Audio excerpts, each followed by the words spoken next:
আরে চিৎকার করা বিড়াল, তুমি চলে এসেছো? সাথে এটা কাকে এনেছো? ববিতা তুমি এসেছো? ববিতা তোমার মতো দেখতে একটা বিড়াল ছিল না?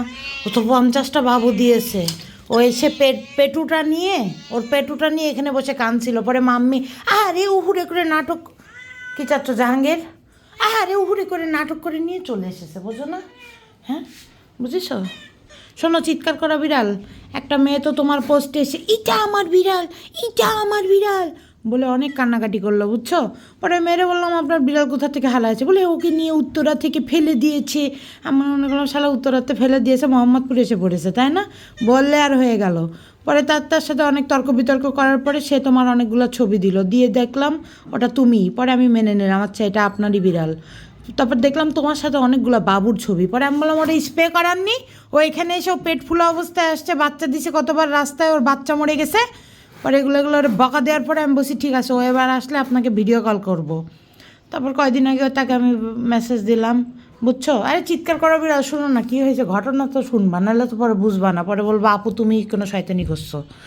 তারপর তাকে মেসেজ দিলাম যে আপনি এরকম, আমি বাসায় থাকবো, এমন টাইমে আসবেন, আমি ওরা জোর করে ধরে একটা খাঁচার মধ্যে আটকায় রাখবো, আপনি এসে নেবেন, কিন্তু অবশ্যই ওকে স্প্রে করে দিবেন, হ্যাঁ? তারপর সে বলল না থাক, ও আমার বিড়াল না। এলাম হ্যাঁ, আমি ভাষা হারিয়ে ফেলেছি, বুঝছো ববিতা? আমি আর কিছু বলিনি। আচ্ছা ঠিক আছে, কী যায় আসে, রাস্তার চিৎকার করা বিড়ালটা এখানেই কান্দুক, এখানেই খাক, কিন্তু এখানেই তাকে স্প্রে করতে হবে, ঠিক আছে? এই রাস্তার চিৎকার করা গরিব বিড়ালের স্প্রে যে স্পন্সর করবে, মানে ওকে ভ্যাকসিনও করাইতে হবে। প্রথমে ভ্যাকসিন, তারপরে স্প্রে, ঠিক আছে? মেলা খরচ, বুঝছো? চিৎকার করা বিড়াল একজন তো স্পন্সর করবে না, অনেকের কাছে তাহলে আমি টাকা চাবো, বুঝো না? তোমার থাকা খাওয়া, টাকা খাওয়া তো আমার এখানে সমস্যা না, সমস্যা তো তোমার ভ্যাকসিন কে নিয়ে যাবে, কে স্প্রে করাবে, বোঝো না? মানে অনেক বিষয় আছে, হ্যাঁ? আর এখানে কোনো জায়গা নেই। ওই যে বিড়ালটা, ওই যে তোর মতো দেখতে ববিতা যে বিড়ালটা 50টা বাচ্চা দিয়েছে, ওরে খাঁচার মধ্যে রাখছে, কারণ আর কোনো জায়গা নেই, বোঝো না? এভাবে তো হয় না, হ্যাঁ? মাম্মিকে তো একদিন বাসা থেকে বের করে দেবো, বুঝছো? বের করে পরে পাগলা গারদে দিয়ে বলবো এই মহিলা পাগল বলে আটকে রাখবো, বোঝো না? তারপর সে যে বলবে পাগলা গারদে, না আমার 100টা বিড়াল আছে, পাগলা গারদের ওরা ভাববে তারও পাগল, 100 টাকার বিড়াল থাকে নাকি, বোঝো না? না তোমাকে বলিনি তোমার স্প্রের ব্যবস্থা করবো তো, কিন্তু তোমার মালকিন এত কান্নাকাটি করে, এত পোস্টে ইয়ে করে, তারপর লাস্টে এসে বললো না এটা আমার বিড়াল না।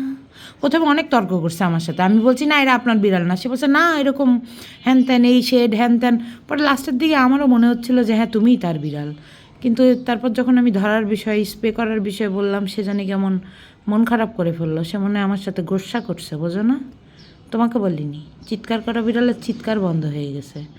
ঠান্ডার মানে ঠান্ডার সময় আর কি দাঁড়াতে পারছে না।